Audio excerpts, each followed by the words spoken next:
We are value investors, so we're looking to buy securities that are out of favour with the market, the things that nobody wants to touch, that are unpopular, unfashionable, and we feel most comfortable operating in that area because we believe over time to deliver an above average return to the customers, we've got to do something different, and only by focusing on those things that people don't want do we think we're able to buy bargains. It doesn't work the whole time, but over the sweep of time, there's evidence that by putting that strategy into place, you'll deliver good returns over the medium term. We want to sieve the market into the lowly valued securities, and we use two screens for that. We use a Graham and Dodd screen, which looks at lowly valued companies using their 10-year average earnings, an approximation of a business cycle. And secondly, we look at a Greenblatt screen, which is very similar, but it also takes into account the quality of the operation as measured by the return on operating assets. So the characteristics of shares that are lowly valued is they need to be out of favour, and they're out of favour normally for a couple of reasons. One is they're just unfashionable, or secondly, something's gone wrong. Profits have been poor or capital allocation's been poor. And those tend to be the characteristics of the securities. When we're looking at those type of shares, we're wanting companies where the balance sheet can survive a setback, where the profits are backed by cash, and where we think that the business is strong and a good market position, and that, if you like, it's temporarily out of favour due to problems that can be remedied. In aggregate, stock markets around the world are very highly valued. The American stock market, using the Graham and Dodd PE, our preferred measure, is the second or third highest in history. For us, looking for lowly valued names, we can still find a selection of securities which are very lowly valued, sort of 8, 9, 10 Graham and Dodd PEs compared to 30 for the American market, so big discount. Overall, the opportunity set is narrow compared to history, and that is probably a point of caution.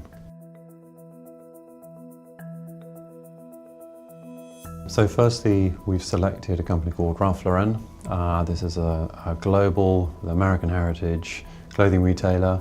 Clothing retailing has been very difficult in America, a combination of factors, people not wanting to go into stores, overcapacity. Ralph Lauren has not been immune from that. They have expanded too aggressively, too many sub-brands, and that has meant the profits have fallen very sharply, but the business is now setting themselves on a different direction. They're reducing the number of brands, cutting back on their physical presence, improving their online offering, and trading at a single-digit Graham and Dodd PE.